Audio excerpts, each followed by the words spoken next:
Hello बच्चों, ये हमारा 11th वीडियो है। हम लोग 10 वीडियो अपलोड कर चुके हैं।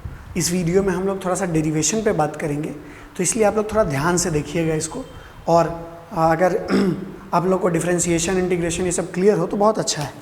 देखिए यहाँ पर पहला चीज़ तो हम ये बताना चाहेंगे कि इंटीग्रेशन 2 टाइप का होता है। एक को बोलते हैं इंटीग्रेशन होता क्या है।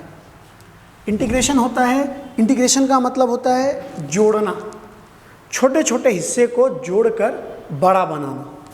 जैसे मान लीजिए हम लिखे dx, तो dx मतलब x का एक छोटा सा टुकड़ा। अगर मेरे पास x है तो हम उस x को बहुत सारे छोटे छोटे टुकड़े में बांट दिए और उस एक टुकड़े को क्या बोले, dx। क्या बोल रहे हैं हम लोग, x था मेरे पास, उस x को हम छोटे छोटे टुकड़े में बांट दिए और उस एक टुकड़े को क्या बोले, dx। ठीक है, अब इन सारे छोटे छोटे टुकड़ों को फिर से जोड़ देंगे तो उसको क्या बोलेंगे, उसको क्या बोलेंगे, x। तो x को छोटे छोटे टुकड़ों में तोड़ना, इसको हम बोलते हैं डिफरेंशिएशन।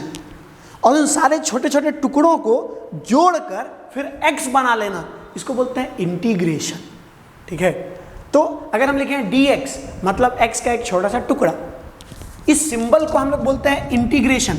तो जब हम लिखते हैं ना इंटीग्रेशन ऑफ dx, तो इसका मतलब हुआ कि x के छोटे छोटे टुकड़ों को जोड़ना। ठीक है, तो x के जब सारे छोटे छोटे टुकड़ों को जोड़ेंगे तो क्या मिलेगा, तो वापस क्या मिल जाएगा, x। ठीक है, अगर आपको समझ आया तो बढ़िया, नहीं समझ आया तो अभी फिलहाल ये याद करके चलिए कि dx का इंटीग्रेशन x होता है। जब हम 11th को पढ़ाएंगे इंटीग्रेशन तो आपको भी साथ में बैठा देंगे, आप वहाँ पे पढ़ लीजिएगा। क्योंकि अभी हम इंटीग्रेशन में फोकस नहीं करना चाह रहे हैं, अभी हम जो मेरा लॉ है, जो हमको पढ़ाना है, जो डेरिवेशन, उसमें हम फोकस करना चाह रहे हैं।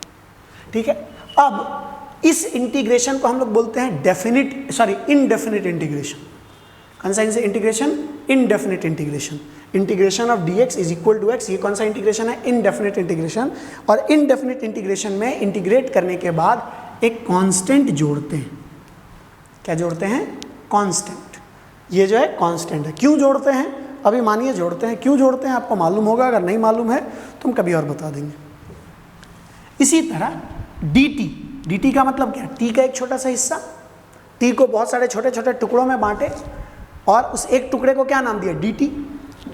इंटीग्रेशन ऑफ dt मतलब क्या, उन सारे छोटे छोटे टुकड़ों को जोड़ देना। तो जब उन सारे छोटे छोटे टुकड़ों को जोड़ देंगे तो वापस क्या मिल जाएगा, t। और चूंकि ये इनडेफिनिट इंटीग्रेशन है तो इसको में क्या ऐड कर देंगे, c। ठीक है, समझ रहे हैं। इसके बाद आते हैं डेफिनिट इंटीग्रेशन। ठीक है, तो इंटीग्रेशन ऑफ dx मतलब क्या, x का एक छोटा सा टुकड़ा। इंटीग्रेशन ऑफ dx मतलब x के सारे छोटे छोटे टुकड़ों को जोड़ना है। इसमें यहां लिमिट होता है x equal to 0 to x equal to 5। तो जब हम यहां लिमिट पुट कर देते हैं तो इसको हम बोलते हैं क्या, इसको हम बोलते हैं डेफिनिट इंटीग्रेशन। इसका क्या मतलब हुआ, तो इसका मतलब हुआ कि x के उन सारे छोटे टुकड़ों को जोड़ो जो 0 से 5 के बीच में है। इसका क्या मतलब था, x के सारे टुकड़ों को जोड़ दो, इसलिए dx के सारे dx को जोड़ो तो x मिला। इसका क्या मतलब है, x का जो छोटा छोटा टुकड़ा है उन सब को जोड़ो, लेकिन किसको जोड़ना है, उन टुकड़ों को जोड़ना है जो 0 से 5 के बीच में। ठीक है, तो dx का इंटीग्रेशन हम लोग पढ़े हैं, क्या होता है, x, और उसका वैल्यू कहां से लेना है, 0 से 5। ठीक है, इसको बोलते हैं लोअर लिमिट और इसको बोलते हैं अपर लिमिट। सॉल्व करते समय क्या करते हैं, x के जगह पर एक बार अपर लिमिट पुट करेंगे, फिर एक बार लोअर लिमिट पुट करेंगे और दोनों को माइनस कर देंगे। तो 5 माइनस 0 कितना हो जाएगा, 5। अब जो इनडेफिनिट इंटीग्रेशन है उसमें प्लस c ऐड होता है, कांस्टेंट ऐड होता है, और डेफिनिट इंटीग्रेशन में कांस्टेंट ऐड नहीं होता है। डेफिनिट इंटीग्रेशन में क्या होता है, कांस्टेंट ऐड नहीं होता है। फिर से एक बार बता दे रहे हैं, dx का क्या मतलब है, x को हम बहुत सारे छोटे छोटे टुकड़ों में बांट दिए, उस एक टुकड़े को हम नाम दिए dx। जब हम बोले इंटीग्रेट का मतलब जोड़ना। ठीक है, जैसे x था ना, तो x को छोटे छोटे टुकड़ों में बांट दिए, तो x को छोटे छोटे टुकड़ों में बांटना, इसको बोले डिफरेंशिएशन। और उन सारे टुकड़ों को जोड़ना, इसको बोले क्या, इंटीग्रेशन। तो जब हम लिखे इंटीग्रेशन ऑफ dx, तो इसका मतलब है कि x के जितने सारे टुकड़े थे उन सबको क्या कर दो, जोड़ दो। जब उन सारे टुकड़ों को जोड़ेंगे तो वापस क्या मिल जाएगा, x। ठीक है, क्या मिल जाएगा, x। अरे मान लो एक रोटी है तुम्हारे पास, उस रोटी को 5-4 टुकड़ों में तुम तोड़ दिए, अब फिर उन चारों टुकड़ों को जोड़ोगे तो वापस वही रोटी मिलेगा ना। ठीक है, और ये इसमें लिमिट नहीं है तो इसको बोले क्या, कौन सा इंटीग्रेशन, इनडेफिनेट इंटीग्रेशन। इसमें क्या ऐड होता है, कांस्टेंट ऐड होता है। क्यों ऐड होता है, आप लोग अभी मैथ्स वाले लोग तो 12th में पढ़ लेंगे, और नहीं जिन लोगों को मालूम है वेल एंड गुड, नहीं मालूम है तो हम बता देंगे। ठीक है, dx ये यहाँ पर, इसमें क्या है, इसमें हम लोग इसको बोलते हैं लिमिट है यहाँ। तो लिमिट है मतलब ये कौन सा इंटीग्रेशन है, ये इंटीग्रेशन है डेफिनेट इंटीग्रेशन। इसका मतलब क्या है, x के सारे टुकड़ों को जोड़ो जो 0 से 5 के बीच में, x के उन सारे टुकड़ों को जोड़ो जो 0 से 5 के बीच है। मतलब जो टुकड़ा 5 के बाद है उसको नहीं जोड़ना है, जो 0 के पहले है उसको नहीं जोड़ना है। किनको जोड़ना है, जो 0 से 5 के बीच में। तो dx का इंटीग्रेशन कितना, x 0 से लेकर कहाँ तक, 5 तक। ये लोअर लिमिट, ये अपर लिमिट। एक बार पहले क्या डालेंगे, अपर लिमिट, फिर एक बार क्या डालेंगे, लोअर लिमिट, और बीच में क्या, माइनस। तो ये 5 हो जाए। ठीक है, चलिए बढ़े आगे। इसके बाद दूसरा चीज़ जो हम आपको बताना चाहते हैं, जो दूसरा चीज़ हमको ज़रूरत है यहाँ पर, जो सेकंड थिंग हम लोग चाहिए हम लोगों को, ठीक है, वो दूसरा, अच्छा एक चीज़ और है यहाँ पर, एक बात हमको याद आ रहा है तो हम सोचे बता दें। इंटीग्रेशन में क्या करते हैं, छोटे छोटे टुकड़ों को जोड़ के बड़ा बनाते हैं। तो लोग बोलते हैं कि integration is like royal Stag, small मिलाते जाओ लार्ज बनाते जाओ। इंटीग्रेशन में भी वही होता है ना, स्मॉल मिलाकर लार्ज बनाते हैं। तो integration is like royal Stag, small मिलाते जाओ लार्ज बनाते जाओ। इसको सीरियसली नहीं लेना है, खास करके लड़कों। चलो दूसरा, लॉग। दूसरा चीज़ जो हम लोग समझना चाहते हैं, लॉग। ठीक है, लॉग 2 टाइप का होता है। पहले एक टाइप समझते हैं। देखिए log ln x is equal to a हम लिखे हैं। तो ये जो ln है इसको बोलते हैं नेचुरल लॉग। कौन सा लॉग, नेचुरल लॉग। तो ln x is equal to a, ठीक है। तो x is equal to e to the power a, ऐसा होता है। ठीक है, ये क्या है मेरा नेचुरल लॉग।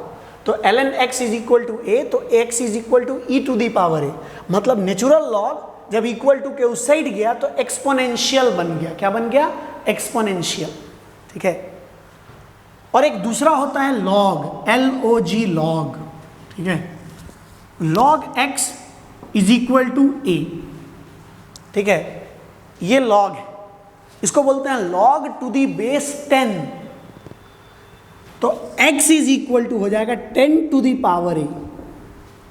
ठीक है, x टू दी बेस क्या, x is equal to 10 to the power क्या, a। समझिए, ये दोनों का प्रॉपर्टी सेम है, सब कुछ सेम है। अंतर बस यही है कि इस लॉग का जो बेस है, इसको बोलते हैं बेस, इस लॉग का जो बेस है वो है e, और इस लॉग का जो बेस है वो क्या है 10। लिखने वाले ऐसे भी लिखते हैं ln टू a, ये मेरा बेस है। तो x इज इक्वल टू हो जाएगा e to the power a, और यहाँ पर इसको ऐसे लिखते हैं log a, so x is equal to 10 to the power a। ठीक है, तो जहाँ कहीं भी आपको ln लिखा हुआ मिले, मतलब इसका बेस क्या है e, मतलब बोलने का मतलब क्या है कि ln जब उधर जाएगा तो e बनेगा। और जहाँ कहीं भी log लिखा हुआ मिले, log का मतलब इसका बेस कितना है 10, तो log जब उधर जाएगा तो क्या बनेगा 10। ठीक है, बाकी इन दोनों का सारा प्रॉपर्टी सेम है, इन दोनों का सारा लक्षण सेम है। ठीक है, ये जैसे 2-4 प्रॉपर्टी हम बता दे रहे हैं जिसको हम लोग यूज़ करेंगे, जैसे log b minus log a, ये हो जाएगा log b बाई a। ठीक है, log b minus log a क्या हो जाएगा log b बाई a। ठीक है, log b plus log a, ये हो जाएगा log b इंटू a। ठीक है, और log b to the power a, ये हो जाएगा a to the power a log b। ठीक है, ln है ना, a ln b। ठीक है, ये ln रहे लॉग रहे, प्रॉपर्टी सेम है दोनों का, इसी को लिखेंगे। अगर रहेगा log b minus log a तो ये हो जाएगा log b बाई ए, ठीक है, log b plus log a ये हो जाएगा log b इंटू ए, और log b to the power a है अगर तो ये हो जाएगा a log b। सारा प्रॉपर्टी सेम है, बस अंतर ln मतलब क्या, इसका बेस होगा एक्सपोनेंशियल e, और log मतलब इसका बेस कितना 10। अब बोलिएगा सर e क्या होता है, तो अभी फिलहाल आप मानिए आपको मैथ्स में बताया जाएगा और नहीं बताया जाएगा, तो अभी फिलहाल हमको इतना बता दे रहे हैं। e का मतलब होता है एक्सपोनेंशियल, ये एक फंक्शन है, हमको उतना मतलब नहीं है फिजिक्स में, हमको इतना मतलब है कि e का वैल्यू होता है 2.71, बस ये याद रखें। पाई समझते हैं ना, पाई का वैल्यू कितना होता है, पाई का वैल्यू होता है 3.14, तो उसी तरह e का वैल्यू होता है 2.71, याद रखिए इसको, ठीक है। चलिए बढ़े हम लोग, शुरू करते हैं, ठीक है। ध्यान से देखिएगा, थोड़ा टफ है लेकिन उम्मीद है कि समझ आ जाना चाहिए, और उम्मीद पे तो दुनिया कायम है, तो हम भी कायम हैं।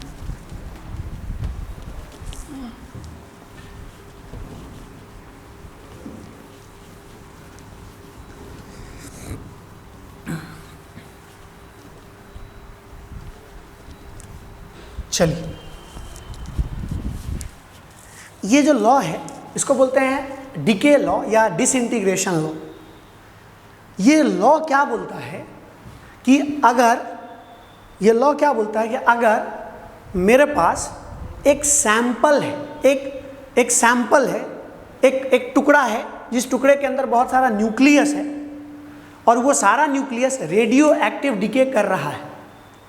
अगर मेरे पास एक टुकड़ा है, उस टुकड़े के अंदर बहुत सारा न्यूक्लियस है, और वो सारा न्यूक्लियस क्या कर रहा है, रेडियो एक्टिव डिके, ठीक है, तो उस डिके का जो रेट होगा, उस डिके का जो दर होगा, उस डिके का जो रफ्तार होगा, वो रफ्तार उस टुकड़े में जितना अनडिकेड न्यूक्लियस मौजूद है उसके डायरेक्टली प्रोपोर्शनल होगा। सर क्या बोलना चाह रहे हैं, देखिए हम बोलना ये चाह रहे हैं कि मान लेते हैं मेरे पास एक सैंपल है, ठीक है, इस सैंपल में बहुत सारा रेडियो एक्टिव न्यूक्लियस है, तो अगर इस सैंपल में बहुत सारा रेडियो एक्टिव न्यूक्लियस होगा तो वो सारा रेडियो एक्टिव न्यूक्लियस डिके करेगा ना, कोई अल्फा डिके करेगा, कोई बीटा डिके करेगा, कोई गामा डिके करेगा, ठीक है।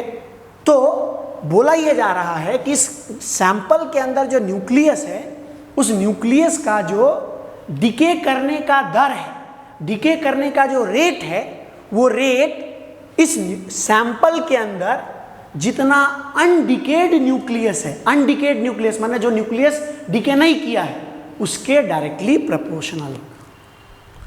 क्या बोलना चाह रहे हैं, rate of decay, rate of decay जो है ये डायरेक्टली प्रोपोर्शनल होगा किसके, तो जितना न्यूक्लियस अभी डिके नहीं किया है उसके संख्या की, ठीक है। समझते हैं थोड़ा सा, ठीक है, कोशिश कर रहे हैं हम समझाने का। देखिए मान लीजिए एक सैंपल है, ठीक है, इस सैंपल में डिके शुरू होने से पहले t = 0, मतलब अभी डिके शुरू नहीं हुआ है, डिके शुरू होने से पहले कितना न्यूक्लियस है, n नॉड। ये जो सैंपल है अभी ये डिके करना स्टार्ट नहीं किया है, तो अभी इसमें कितना न्यूक्लियस है, n नॉट, ठीक है। न्यूक्लियस का संख्या कितना है, n नॉट। हम मान लिए 100 हो सकता है, 200 हो सकता है, 400 हो सकता है, 1000 हो सकता है, हमको नहीं पता, हम क्या मान लिए, n नॉट।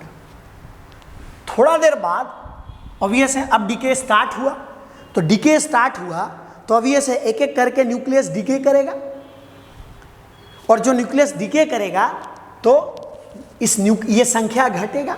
पहले n नॉट था, अब मान लीजिए कुछ न्यूक्लियस डिके कर गया, तो t टाइम के बाद जो संख्या बचा न्यूक्लियस का वो है n, क्या है, n, ठीक है। अब थोड़ा देर बाद और चेक किए जब हम, तो टाइम हुआ t + dt, मतलब इसके कितना देर बाद, इसके dt टाइम बाद न्यूक्लियस का संख्या इसमें बचा n - dn। क्या बोल रहा है, हमारे पास एक सैंपल है, उस सैंपल में, वो सैंपल में रेडियो एक्टिव न्यूक्लियस है, डीके होने से, शुरू होने से पहले उसमें कितना न्यूक्लियस था, एन नॉड। कितना न्यूक्लियस था, एन नॉड न्यूक्लियस था, ठीक है। और जब थोड़ा देर और उसके बाद फिर डीके स्टार्ट हुआ तो धीरे धीरे न्यूक्लियस डीके करेगा, तो न्यूक्लियस डीके करेगा तो ये संख्या घटेगा, तो थोड़ा देर बाद टी टाइम के बाद कितना न्यूक्लियस बचा, एन।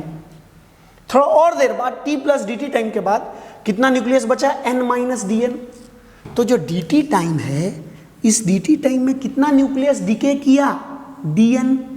क्या बोल रहे हैं, डी टी टाइम में कितना न्यूक्लियस डीके किया, डी एन। तो 1 सेकेंड में कितना न्यूक्लियस डीके करेगा, तो 1 सेकेंड में न्यूक्लियस डीके करेगा डी एन बाई क्या, डी टी। और 1 सेकेंड में कितना न्यूक्लियस डीके करेगा, वही तो मेरा rate of radioactive decay होगा। समझो, ऐसे समझो, है ना, ऐसे समझो। कोई आदमी है, मान लो हम हैं, और हम क्या कर रहे हैं, केला खा रहे हैं, लगातार केला खा रहे हैं। कुंभकर्ण का आत्मा मेरे अंदर घुस गया है और हमको केला खाने का बहुत मन कर रहा है, तो हम लगातार केला खा रहे हैं, ठीक है। तो दिन के 12 बजे जो केला रखा हुआ था, वो 100 केला मेरे सामने रखा हुआ था, ठीक है। उसके बाद दिन के 12 बजे 100 केला रखा हुआ था, 12:10 पर उस जब देखा गया तो उसमें 50 केला बचा हुआ था। तो हम पहले 12 बजे कितना केला था, 100, और उसके 10 सेकंड बाद जब देखा गया 12:10 पर, तो कितना केला बचा हुआ था, 50। मतलब हम 10 सेकंड में कितना केला खा गए भैया, हम 10 सेकंड में 50 केला खा गए, केला, ठीक है। तो 1 सेकंड में कितना केला खाएं, तो 1 सेकंड में हम 50/10 यानी 5 केला पर सेकंड, 5 केला पर सेकंड। तो मेरा केला खाने का रफ्तार क्या है, 5 केला पर सेकंड। नहीं समझ रहे हो, समझ रहा ना भाई, ठीक है। उसी तरह हम यहाँ बोले कि मेरे पास एक सैंपल, एक टुकड़ा है, उस टुकड़े के अंदर बहुत सारा रेडियो एक्टिव न्यूक्लियस है।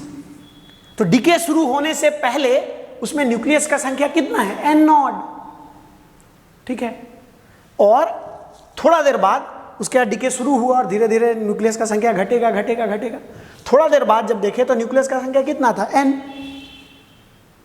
थोड़ा देर बाद और देखे, कितना देर बाद, डी टी टाइम के बाद, तो कितना संख्या घट गया, डी एन। मतलब थोड़ा देर बाद संख्या बचा एन माइनस डी एन, मतलब डी टी टाइम में डी एन न्यूक्लियस डीके कर गया। तो डी टी टाइम में अगर डी एन न्यूक्लियस डीके किया तो 1 सेकंड में कितना न्यूक्लियस डीके किया, d n by d t. और ये जो d n by d t है, ये मेरा rate of radioactive decay होगा। उम्मीद करते हैं समझ आया होगा। अगर नहीं समझ आया होगा तो 2 बार देखिए, और 2 बार देखने के बाद भी नहीं समझ आया होगा तो बताइएगा, हम फिर से शूट कर देंगे, ठीक है। समझाने में पीछे नहीं हटना है, फिर से बता देंगे। इसको एक बार 2 बार देखिए, अगर नहीं समझ आया होगा तो फिर से बताइएगा, ठीक है। चलिए आगे बढ़ते हैं, ठीक है। तो फिर से कंडीशन मेरा वही है, सिचुएशन वही है कि मेरे पास एक सैंपल है, डीके शुरू होने से पहले उसमें कितना न्यूक्लियस है, एन नॉट। और जब थोड़ा देर बाद देखे तो कितना न्यूक्लियस बचा, एन। थोड़ा देर बाद और देखे तो कितना न्यूक्लियस था, एन माइनस डी एन। तो rate of radioactive decay क्या है, d n by d t. Rate of radioactive decay क्या है, d n by d t. और हम लोग क्या पढ़े कि किसी भी समय में rate of radioactive decay जो है, वो rate of radioactive decay जो रेट है, rate of radioactive decay जो है वो डायरेक्टली प्रोपोर्शनल है किसके number of undecayed nucleus, number of undecayed nucleus left, ठीक है। रेडियो एक्टिव डीके का जो रेट है, रेडियो एक्टिव डीके का जो रफ्तार है, वो डायरेक्टली प्रोपोर्शनल है किसके, तो जितना न्यूक्लियस बचा हुआ है, जितना न्यूक्लियस अभी डीके नहीं हुआ है, उसका संख्या, ठीक है। तो हम लोग यहाँ पर टी टाइम पे लेते हैं, मेरा रेट क्या है, d n by d t, और टी टाइम पे कितना न्यूक्लियस बचा हुआ है, एन। तो d n by d t is directly proportional to क्या, एन। फिर से बता रहे हैं ध्यान से, मेरे पास एक सैंपल है रेडियो, जिसमें रेडियो एक्टिव न्यूक्लियस है। रेडियो एक्टिव डीके से पहले इसमें कितना न्यूक्लियस था, एन नॉट। टी टाइम के बाद इसमें कितना न्यूक्लियस बचा, एन। टी टाइम पर n न्यूक्लियस बचा। तो हम लोग क्या बोल रहे हैं कि जो रेडियो एक्टिव डिके का जो रेट है वो रेट डायरेक्टली प्रोपोर्शनल होता है किसके, number of undecayed nucleus left, जितना न्यूक्लियस बचा हुआ है जिसका डिके नहीं हुआ है उसकी संख्या की। तो अभी टी टाइम पे कितना न्यूक्लियस बचा हुआ है, n, तो dn by dt is directly proportional to क्या, n। अब dn by dt is equal to, obvious है प्रोपोर्शनलिटी साइन हटाएंगे तो एक कांस्टेंट आएगा, तो वो कांस्टेंट है माइनस लैम्डा n। सर ये माइनस, इस लैम्डा को हम लोग बोलते हैं डीके कांस्टेंट। कौन सा कांस्टेंट, डीके कांस्टेंट। अब सवाल उठता है सर ये माइनस क्यों, तो माइनस का मतलब है कि रेट घट रहा है, ठीक है, रेट जो है n के साथ घट रहा है, ठीक है, माइनस का यही मतलब है। अब इसको आगे बढ़ाते हैं तो dn is equal to minus lambda n into d t हो जाएगा, ठीक है। अब dn by n is equal to minus lambda into d t हो जाएगा, ठीक है, माइनस लैम्डा इंटू क्या हो जाएगा, डी टी। अब हम लोग दोनों साइड इंटीग्रेट करेंगे, हम लोग दोनों साइड क्या करेंगे, इंटीग्रेट करेंगे, ठीक है, हम लोग दोनों साइड इंटीग्रेट करेंगे। तो हम यहां लिख रहे हैं integrating both sides within proper limit, integrating both sides within proper limit, ठीक है। तो क्या हो जाएगा, integration of dn by n is equal to integration of minus lambda d t, ठीक है। हम क्या बोले, हम इंटीग्रेट करना चाह रहे हैं t इक्वल टू 0 से t इक्वल टू t पर, t इक्वल टू 0 से t इक्वल टू t तक हम इंटीग्रेट करना चाह रहे हैं।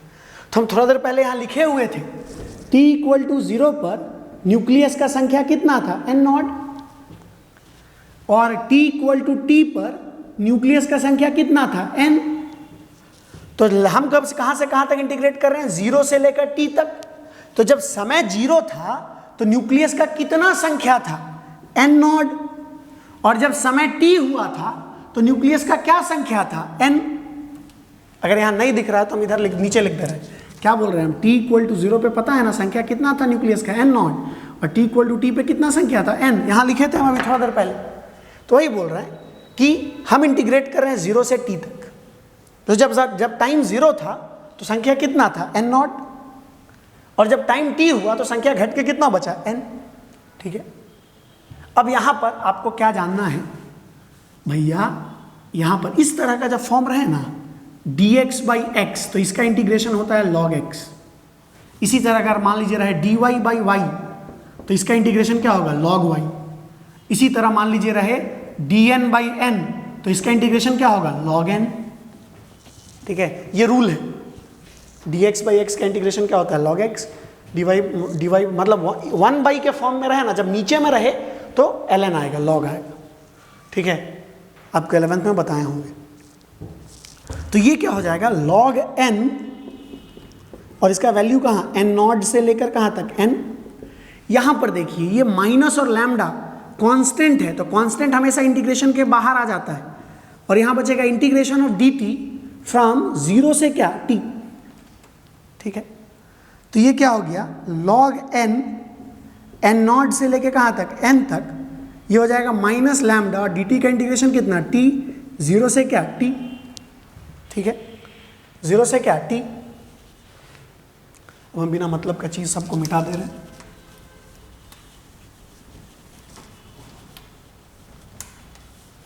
ठीक है, 0 से क्या, t, ठीक है। तो हम लोग यहां से शुरू किए हैं, ये मेरा पार्ट 1 है, ये मेरा पार्ट 2 है, और पार्ट 3 उधर जगह बच रहा है तो उधर लिखते हैं, तो ये पार्ट 3 है। तो यहां पर ये वाला टर्म फिर से लिख लेते हैं, ln n नॉट से लेकर n तक, ये हो जाएगा लैम्डा माइनस लैम्डा ना, हाँ, माइनस लैम्डा t 0 से t, पहले अपर लिमिट और फिर क्या, लोअर लिमिट। तो अपर लिमिट क्या है, ln n, एक बार इसके जगह अपर लिमिट बैठाएंगे, एक बार लोअर लिमिट n की जगह बैठाएंगे, minus ln n not is equal to minus lambda upper limit t, lower limit क्या 0। तो ये हो जाएगा ln n minus ln n not is equal to minus lambda t। और इसके आगे आप बता सकते हैं क्या होगा, ये यहाँ पे प्रॉपर्टी यूज कर देंगे, तो ये हो जाएगा log n by n not is equal to minus lambda t। और बता चुके हैं log जब उधर जाएगा तो क्या बनेगा, एक्सपोनेंशियल। तो क्या हो जाएगा n by n not is equal to e to the power minus lambda t। एक लाइन और लिख लेंगे तो n is equal to n not e to the power minus lambda t। क्या किए सर, क्या किए हम लोग? तो हम आपको ये बता रहे हैं भैया कि मेरे पास एक सैंपल था, यहाँ फिर से हम लिख दे रहे हैं, मेरे पास एक सैंपल था, उस सैंपल में बहुत सारा रेडियो एक्टिव न्यूक्लियस है, ठीक है। शुरू में जब डीके शुरू नहीं हुआ था, जब टाइम 0 था, उस समय न्यूक्लियस का संख्या कितना था, n नॉट। थोड़ा देर बाद न्यूक्लियस का संख्या क्या बचा, t टाइम के बाद न्यूक्लियस कितना बचा, t, ठीक है। तो हम बताए आपको कि जो rate of radio active decay है, वो rate of radio active decay directly proportional होता है किसके, तो अनडिकेड न्यूक्लियस के संख्या के बराबर। जितना न्यूक्लियस अभी डिके नहीं किया है उसका जो संख्या है उसके डायरेक्टली प्रोपोर्शनल होता है, ठीक है। Rate is directly proportional to number of undecayed nucleus left, जितना न्यूक्लियस अभी बचा हुआ है, जितना न्यूक्लियस अभी डिके नहीं किया। तो रेट क्या होगा, dn बाई dt। कैसे होगा हम समझा चुके हैं, अगर नहीं समझ आया तो बताइएगा, हम फिर से समझा देंगे। dn by dt this is directly proportional to n। हम क्या बोले, कितना न्यूक्लियस बचा हुआ है t टाइम पर, n, तो n number of undecayed nucleus left कितना है, n, तो n। फिर प्रोपोर्शनलिटी साइन हटाए, कांस्टेंट आया माइनस लैम्डा। लैम्डा को हम लोग बोलते हैं डीके कांस्टेंट या डिसइंटीग्रेशन कांस्टेंट। और ये जो माइनस है ना भैया, ये माइनस बता रहा है कि रेट जो है वो डिक्रीज करेगा समय के साथ, टाइम के साथ रेट डिक्रीज करेगा। सो हम इस dt को उधर ले गए और इस n को इधर ले आए, क्यों, ताकि इंटीग्रेट किया जा सके। इसको बोलते हैं वेरिएबल सेपरेशन। एक तरह का वेरिएबल को एक साथ, जितना भी n है वो एक साथ और जितना भी t है वो एक साथ, ठीक है। तो अब यहां से क्या हो गया कि हम इसको, हम बताए आपको कि हम क्या करेंगे, इसके बाद दोनों साइड इंटीग्रेट करेंगे with in proper limit, limit के अंदर। मेरा लिमिट क्या है, तो हम उस समय से इंटीग्रेशन शुरू कर रहे हैं जब डीके जस्ट स्टार्ट हुआ, और कब तक इंटीग्रेट किए, टी टाइम तक। तो 0 से लेकर टी तक हम इंटीग्रेट कर रहे हैं। तो जब टाइम 0 था तो कितना संख्या बचा हुआ था, n नॉट, और जब टाइम t हुआ तब कितना संख्या बचा, n, ठीक है भैया। अब इस dn बाई n का इंटीग्रेशन होता है log n, n नॉट से n, माइनस लैम्डा कॉन्स्टेंट है बाहर आ गया, और dt का इंटीग्रेशन होता है t, 0 से क्या, t। अब हम क्या किए, इसको यहाँ लिख दिए हैं, पहले अपर लिमिट तो ln n के जगह पर n, और फिर लोअर लिमिट तो n के जगह पे n नॉट और बीच में माइनस। यहाँ पे पहले अपर लिमिट तो t के जगह पे t, और फिर t के जगह पे क्या, 0 और बीच में माइनस। तो हो गया ln n minus ln n not is equal to minus lambda t। तो यहाँ पर ln n by n not is equal to क्या हो गया, माइनस लैम्डा t। सो यहाँ क्या हो जाएगा, n by n not is equal to e to the power minus lambda t। बता चुके हैं कि जब ln उधर जाएगा तो क्या बनेगा, एक्सपोनेंशियल। क्या बनेगा, एक्सपोनेंशियल, ठीक है। और n is equal to n not e to the power minus lambda t। आप इस तरह का डेरिवेशन पहले कहीं पढ़े हैं, याद कीजिए तो, बिल्कुल पढ़े होंगे। कहाँ पर, केमिस्ट्री में, ठीक है। कौन सा चैप्टर, केमिकल काइनेटिक्स। क्या, किस टॉपिक में, फर्स्ट ऑर्डर रिएक्शन। तो ये इससे आपको क्या समझ आया कि जो रेडियो एक्टिव डिके है वो भी, जितना रेडियो एक्टिव डिके है वो सारा फर्स्ट ऑर्डर रिएक्शन है। खैर इसको हम लोग डिस्कस करेंगे, समय बहुत कम है हमारे पास, इसी के साथ आज खत्म करते हैं। इस टॉपिक को कंटिन्यू करेंगे आगे। Thank you.